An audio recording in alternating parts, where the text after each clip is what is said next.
Bonjour, bienvenue dans notre nouvelle étude, les 144 000. Les 144 000, première partie, le reste. Ce sont ceux qui ne se sont pas souillés avec des femmes, car ils sont vierges. Ils suivent l'agneau partout où il va. Ils ont été rachetés d'entre les hommes comme des prémices pour Dieu et pour l'agneau. Et dans leur bouche, il ne s'est point trouvé de mensonge, car ils sont irrépréhensibles. Apocalypse 14, versets 4 et 5. Juste avant l'ouverture du 7e sceau, il fut donné à Jean de voir un événement qui marquerait le dernier tournant dans la destinée finale de notre terre. Apocalypse 7. Après cela, je vis 4 anges debout aux 4 coins de la terre. Ils retenaient les 4 vents de la terre, afin qu'il ne soufflât point de vent sur la terre, ni sur la mer, ni sur aucun arbre. Et je vis un autre ange qui montait du côté du soleil levant, et qui tenait le sceau du Dieu vivant. Il cria d'une voix forte aux 4 anges à qui il avait été donné de faire du mal à la terre et à la mer, et il dit : ne faites point de mal à la terre, ni à la mer, ni aux arbres, jusqu'à ce que nous ayons marqué du sceau le front des serviteurs de notre Dieu.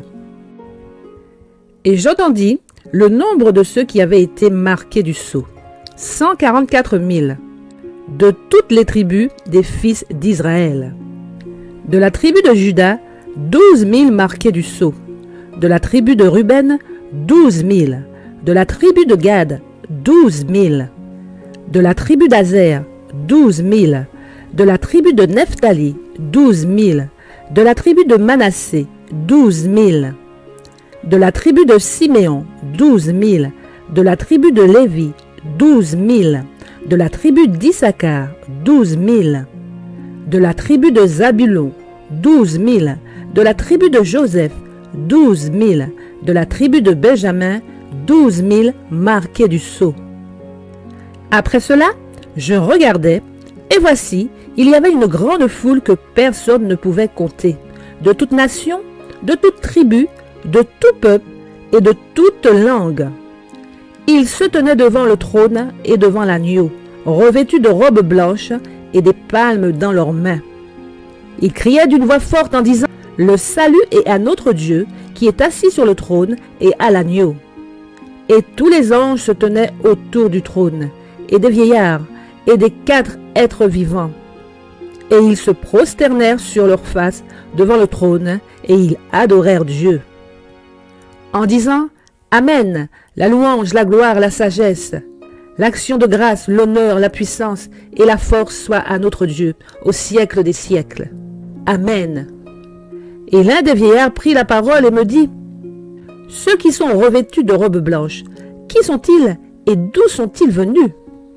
Je lui dis : mon Seigneur, tu le sais. Et il me dit : ce sont ceux qui viennent de la grande tribulation. Ils ont lavé leurs robes et ils les ont blanchis dans le sang de l'agneau. C'est pour cela qu'ils sont devant le trône de Dieu et le servent jour et nuit dans son temple. Celui qui est assis sur le trône dressera sa tente sur eux. Ils n'auront plus faim, ils n'auront plus soif, et le soleil ne les frappera point, ni aucune chaleur. Car l'agneau qui est au milieu du trône les paîtra et les conduira aux sources des eaux de la vie, et Dieu essuiera toutes larmes de leurs yeux. Amen. Tout d'abord, les anges, versets 1 à 3. 4 anges retiennent les vents qui sont prêts à se déchaîner sur la terre pour détruire toute la création et toutes les créatures. Un autre ange, venant de l'Est, demande de retenir les vents, jusqu'à ce que nous ayons marqué du sceau le front des serviteurs de notre Dieu. Vu que ce sont des anges célestes qui sont en action, cela nous informe qu'une œuvre liée directement au futur de notre terre est en train de se réaliser dans le ciel. Cette œuvre doit conduire au scellement des serviteurs du Dieu vivant. Nous savons, vous et moi, que c'est le jugement commencé en 1844. Ici, il semblerait que le jugement arrive à sa fin. Puis, versets 4 à 8, Jean dit : et j'entendis le nombre de ceux qui avaient été marqués du sceau, 144 000. Notons que Jean n'a pas vu le scellement Il a juste entendu le rendu, soit le nombre 144 000 serviteurs de Dieu, 12 000 de chacune des tribus des 12 fils d'Israël. Ici est listé les noms de Juda, Ruben, Gad, Azer, Nephtali, Manassé, Siméon, Lévi, Issachar, Zabulon, Joseph et Benjamin. Comme Jean, nous entendons parler pour la première fois des 144 000. Après cela, versets 9 et 10, il y avait une grande foule que personne ne pouvait compter, de toute nation, de toute tribu, de tout peuple, de toute langue. Ils se tenaient devant le trône et devant l'agneau, revêtus de robes blanches et des palmes dans leurs mains. Cette grande foule qui ne peut être comptée se trouve devant le trône, donc au ciel. Elle est physiquement en communication avec l'agneau. Il est clair qu'entre cet épisode et le scellement des 144 000, un temps indéfini s'est écoulé, celui du déchaînement des vents sur la terre. Donc, il serait prématuré de prétendre que cette foule qui ne peut être comptée est le groupe des 144 000 qui a été compté et dénombré tribu par tribu. Et autour du trône, versets 11 à 14, il y a également des anges, des vieillards et des êtres vivants. Tous se prosternent et adorent Dieu. Puis un des vieillards pose cette question à Jean. Ceux qui sont revêtus de robes blanches, donc la grande foule, qui sont-ils et d'où sont-ils venus? Les versets précédents nous signalent que les 144 000 sont des serviteurs de Dieu, marqués du sceau de Dieu, et qu'ils viennent des 12 tribus des fils d'Israël. Jean ne sait, et pour cause, il n'a jamais vu les 144 000 marqués au front. Et la caractéristique de cette foule vêtue de blanc est des palmes à la main. Donc le vieillard lui dit, ce sont ceux qui viennent de la grande tribulation.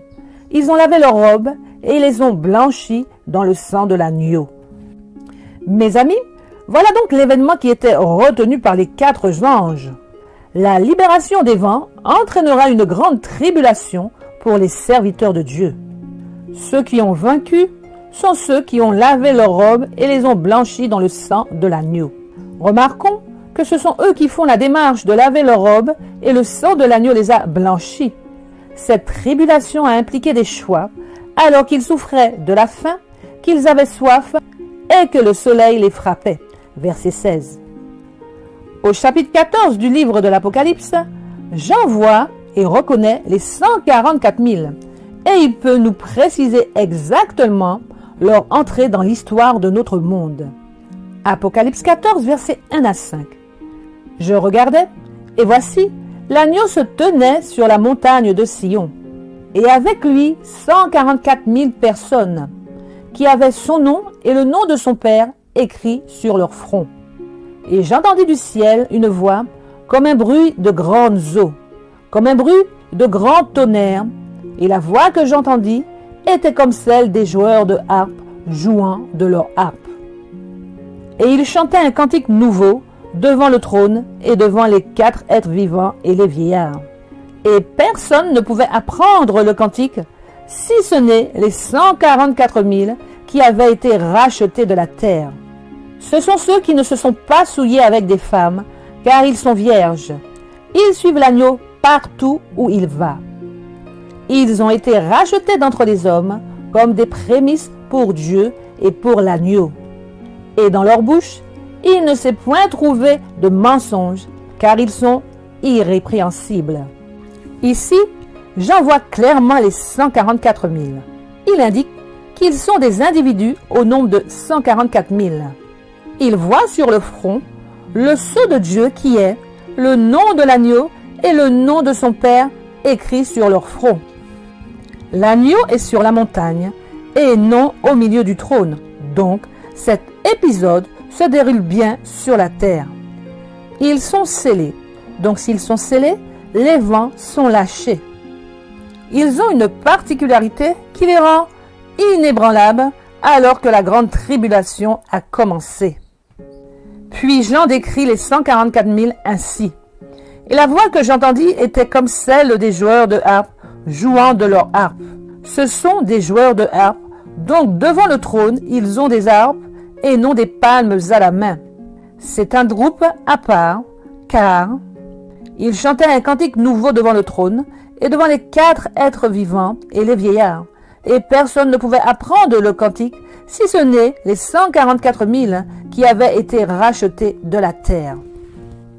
Si les 144 000 devant le trône ont des harpes et chantent le cantique de l'agneau et de Moïse que personne d'autre ne peut chanter, il est clair que les 144 000 est un groupe spécial et que la grande foule devant le trône, qui ne peut être comptée, avec des palmes à la main, représente les fruits portés après les prémices, donc après les 144 000.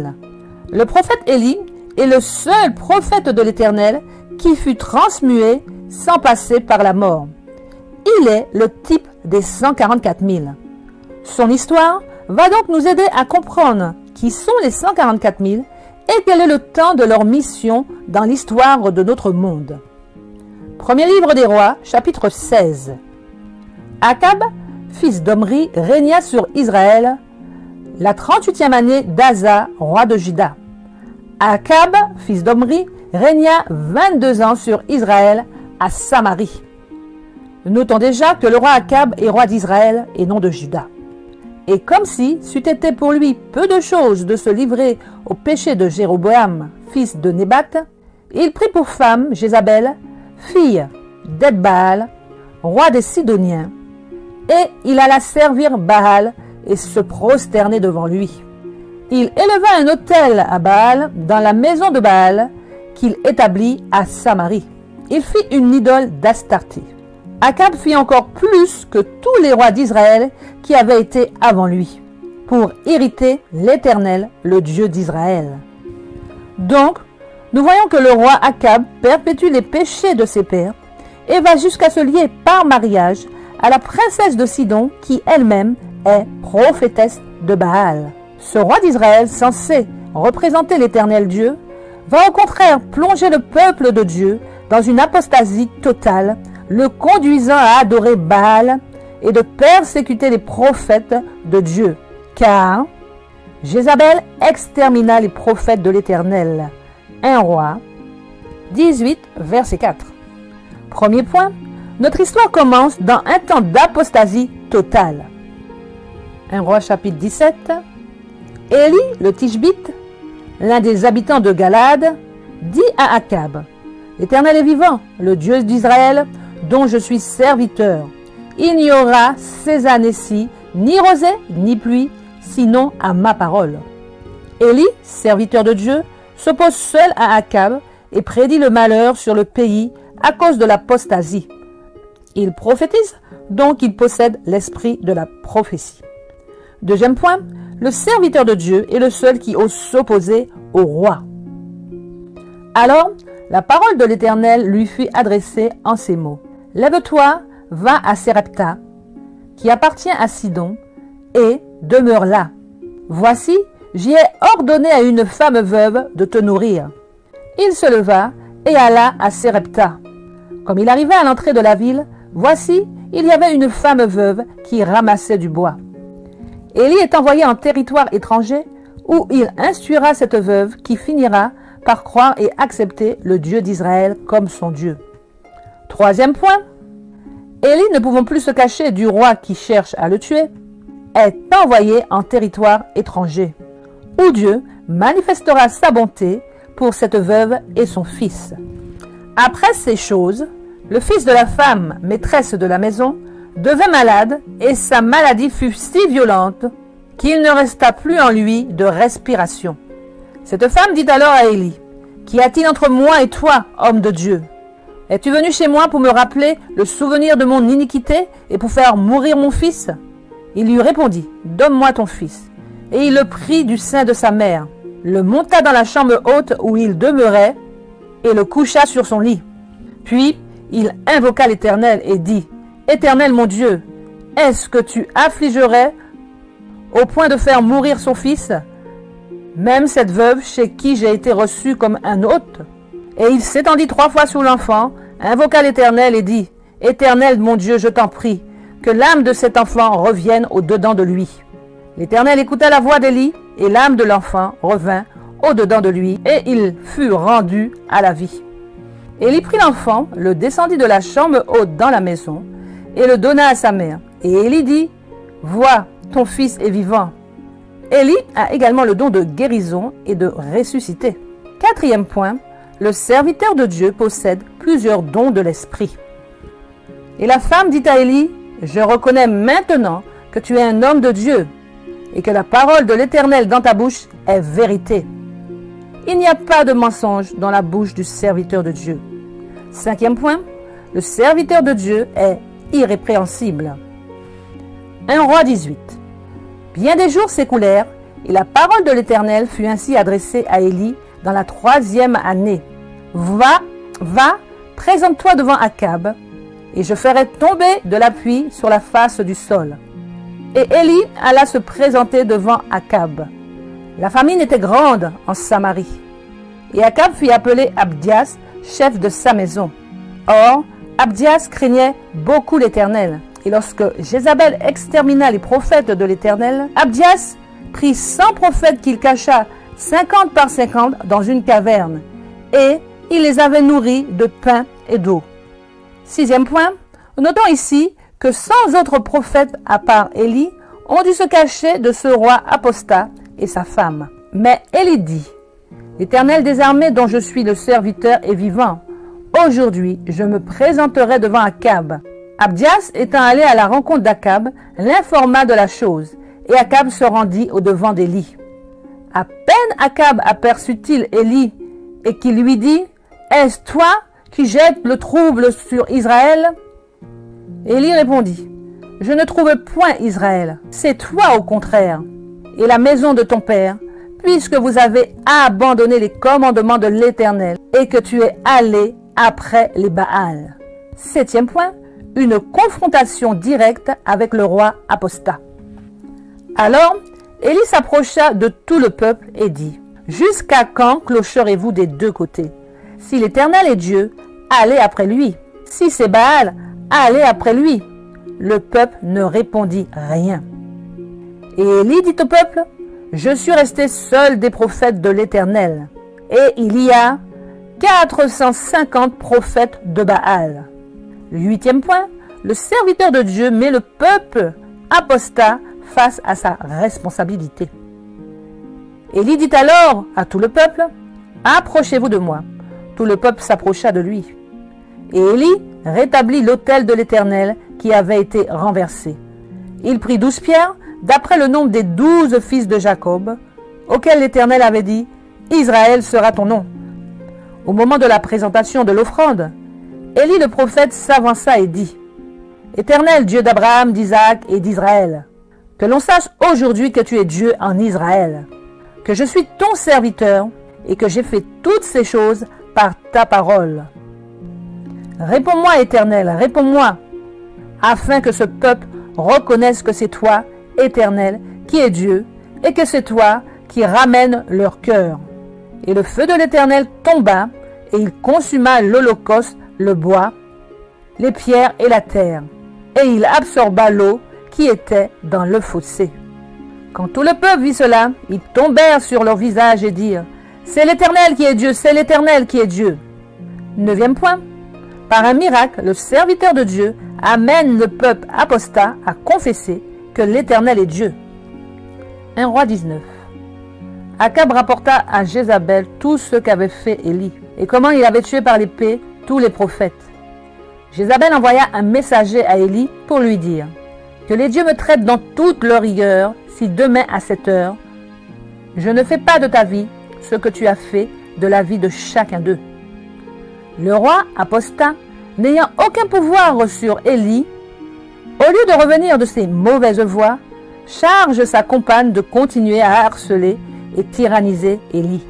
10e point, lorsque le roi apostat n'a plus de pouvoir, ceux avec qui il s'est allié continuent la persécution au nom du dieu Baal. Et là, il entra dans la caverne et il y passa la nuit. Et voici la parole de l'Éternel lui fit adresser en ces mots. « Que fais-tu ici, Élie » Il répondit, « J'ai déployé mon zèle pour l'Éternel, le Dieu des armées, car les enfants d'Israël ont abandonné ton alliance. Ils ont renversé tes autels et ils ont tué par l'épée tes prophètes. Je suis resté, moi seul, et ils cherchent à m'ôter la vie. » Élie rencontre l'Éternel et se plaint d'être le seul à servir le vrai Dieu et que ses adversaires veulent lui ôter la vie. 11e point, le serviteur de Dieu est toujours en étroite communion avec Dieu. L'Éternel lui dit, « Va, reprends ton chemin par le désert jusqu'à Damas. Mais je laisserai en Israël 7000 hommes, tous ceux qui n'ont point fléchi le genou devant Baal et dont la bouche ne l'a point baisé. » 12e point, Dieu dit clairement qu'en Israël, 7000 hommes n'ont pas servi Baal. Un reste, plus nombreux qu'Élie et les 100 prophètes, qui ne se sont pas souillés avec de faux dieux. Donc, après l'histoire d'Élie, le type des 144 000, rapporté dans 1 Roi des chapitres 16 à 19, nous devons comprendre que le scellement des 144 000 se fait dans un temps de grande apostasie pour l'Israël spirituel de Dieu. Une fois scellés, les serviteurs de Dieu seront seuls à s'opposer à la dite Église de Dieu, celle qui se dit garder les commandements de Dieu et le témoignage de Jésus-Christ. Car, comme Élie, ils sont issus de ce peuple et connaissent parfaitement les fondements de ce mouvement et sont en mesure de citer toutes les dérives orchestrées par les chefs dirigeants de cette congrégation. Puis, notons également que de même qu'Élie soit sorti de tout le peuple à se dresser contre l'apostasie du roi, 144 000 est un nombre insignifiant par rapport au nombre de membres de cette Église mondiale. En aucun cas, ce nombre ne peut être une foule qui ne peut être comptée.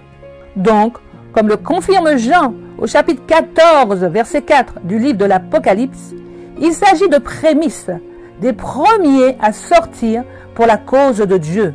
Donc, les 144 000 et la grande foule sont, à premier abord, deux groupes distincts l'un de l'autre. Donc ici, 144 000 n'est pas un nombre symbolique. Ensuite, nous avons vu que la mission d'Élie met en péril sa vie, car, en plus d'être apostat, le roi et sa femme sont meurtriers. Ils tuent les prophètes de l'Éternel et cherchent à tuer Élie.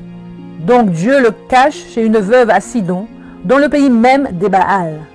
Comprenons ici que l'Église de Dieu apostasie en s'associant aux églises de Baal.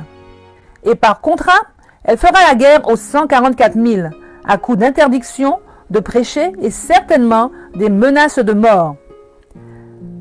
Les 144 000 devront quitter pour de vrai cette congrégation et se tourner vers des adorateurs de Baal qui seront bénis et accepteront, eux, le vrai Dieu que l'Israël spirituel a rejeté.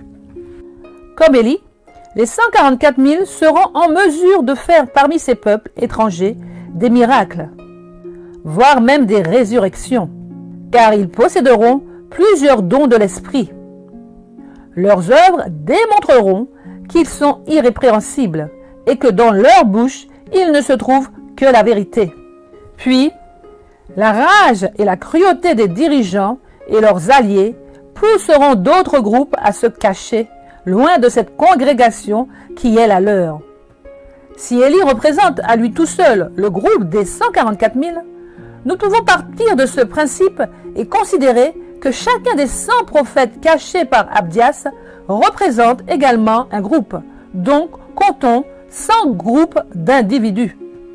Si ces groupes se cachent, cela signifie que comme les 144 000, ils remettent en cause l'autorité et la fidélité des dirigeants et se cachent loin de la présence de l'Église, pour ne pas être mis à mort à cause de leur foi authentique en Jésus, comme celle des 144 000. Être caché ici signifie ne plus se présenter sur les bancs d'église le sabbat ou n'importe quel autre jour exigé par les chefs de l'Église apostate. Ici, nous pouvons dire que si les 144 000 scellés n'est pas un chiffre symbolique, il n'est pas non plus numériquement limité à 144 000 scellés. Donc, comprenons que dans cette Église seront scellés tous les véritables serviteurs de Dieu, même si leur nombre dépasse 144 000. Dieu est un Dieu juste. Mais une mission spéciale est réservée aux 144 000, à savoir se dresser contre l'apostasie et prêcher au monde entier la bonne nouvelle du royaume. Matthieu 24, verset 14. Cette bonne nouvelle du royaume sera prêchée dans le monde entier pour servir de témoignage à toutes les nations. Alors viendra la fin. Puis, après un temps de rude famine, 3 ans et demi durant, est venue la grande confrontation d'Élie avec le roi et les faux prophètes. La grande tribulation vers les 144 000 et les véritables fidèles de l'Éternel aura lieu durant un temps de grande famine, tant spirituelle que physique, pour les amener à confesser que Jésus-Christ est le vrai Dieu. Comme pour Élie, Dieu exaucera toute parole qui sortira de leur bouche et anéantira les prophètes des Baals. Et l'Église apostat, devant ce miracle, devra prendre sa responsabilité et recevoir leur dû par rapport au Dieu qu'elle aura choisi de servir. Comme Akab, les dirigeants iniques failliront face aux 144 000 et leurs alliés prendront la relève pour pourchasser les rebelles avec pour objectif de les exterminer. Mais d'après Apocalypse 17, verset 16, les alliés, à savoir les chefs des nations, se débarrasseront de cette église apostate par décret de mort et comme Jézabel, poursuivront sans relâche ce reste qui a osé troubler ainsi l'ordre des choses. Les 10 cornes que tu as vues et la bête haïront la prostituée, la dépouilleront et la mettront à nu, mangeront ses chairs et la consumeront par le feu. Apocalypse 17, verset 16. Alors, Kabdias précise qu'avec Élie, il y a 100 autres prophètes. Que révèle Dieu à Élie concernant le reste qui n'a pas apostasié dans tout Israël? Mais je laisserai en Israël 7000 hommes, tous ceux qui n'ont pas fléchi les genoux devant Baal et dont la bouche ne l'a point baisé. 1 Roi 19, verset 18. Lorsque Dieu parle d'Israël, il ne parle pas seulement du peuple qui se trouve en Samarie et dont Akab est le roi. Il parle de tous les enfants d'Israël dans les contrées voisines et en Juda, ceux dont Élie n'était pas le prophète, mais il connaissait Dieu et avait une relation honnête avec lui. Et l'Éternel dit qu'ils sont au nombre de 7000. Il en sera de même dans le déroulement des événements liés aux 144 000. Ils sortent bien de cette église qui se dit être le reste de la postérité de la femme, qui garde les commandements de Dieu et qui ont la foi de Jésus et se reconnaissent comme étant à juste titre l'Israël spirituel. Mais que nous dit la Bible concernant l'Israël spirituel? Romains chapitre 11. Je dis donc, Dieu a-t-il rejeté son peuple? Loin de là. Dieu n'a point rejeté son peuple, qu'il a connu d'avance. Ne savez-vous pas ce que l'Éternel rapporte d'Élie? Comment il adresse à Dieu cette plainte contre Israël? Seigneur, ils ont tué tes prophètes, ils ont renversé tes autels. Je suis resté moi seul et ils cherchent à m'ôter la vie. Mais quelle réponse Dieu lui fait-il? Je me suis réservé 7000 hommes qui n'ont point fléchi le genou devant Baal. De même aussi, dans le temps présent, il y a un reste selon l'élection de la grâce. Quoi donc? Ce qu'Israël cherche, il ne l'a pas obtenu, mais l'élection l'a obtenu, tandis que les autres ont été endurcis. Or, si les prémices sont saintes, la masse l'est aussi. Si la racine est sainte, les branches le sont aussi. Amen. De même que le Seigneur a voulu et choisi les 144 000 qu'il a scellés avant de lâcher les vents sur la terre, il s'est également réservé une élection de 7000 hommes fidèles, n'ayant pas fléchi les genoux devant Baal. Ces 7000 groupes d'élus représentent la masse sainte qui suit les saintes prémices, les 144 000. Dieu a dit à Élie ce que notre Seigneur Jésus répéta plus tard aux disciples. J'ai encore d'autres brebis qui ne sont pas de cette bergerie. Celles-là, il faut que je les amène. Elles entendront ma voix et il y aura un seul troupeau, un seul berger. Jean 10, verset 16. Oui, mes amis, les prémices, les 144 000, et la masse, une foule qui ne peut être comptée, constituent le seul et unique troupeau du seul berger. Le reste, les élus de la fin des temps. Donc, comprenons bien que 144 000 ne peut en aucun cas être un nombre symbolique pour nommer la grande foule. Il s'agit bien de deux groupes différents avec deux histoires distinctes, tous deux formant le reste que Dieu sauvera. Nous verrons la prochaine fois que si Élie est le type des 144 000, il n'est pas celui de la foule qui ne peut être comptée. Et nous verrons également qui sont les Baals de la fin des temps. D'ici là, portez-vous bien. J'ai encore d'autres brebis qui ne sont pas dans cette bergerie. Celles-là, il faut que je les amène. Elles entendront ma voix et il y aura un seul troupeau, un seul berger. Que Dieu, Père et Fils, vous garde et vous bénisse. À très bientôt si Dieu veut. Amen.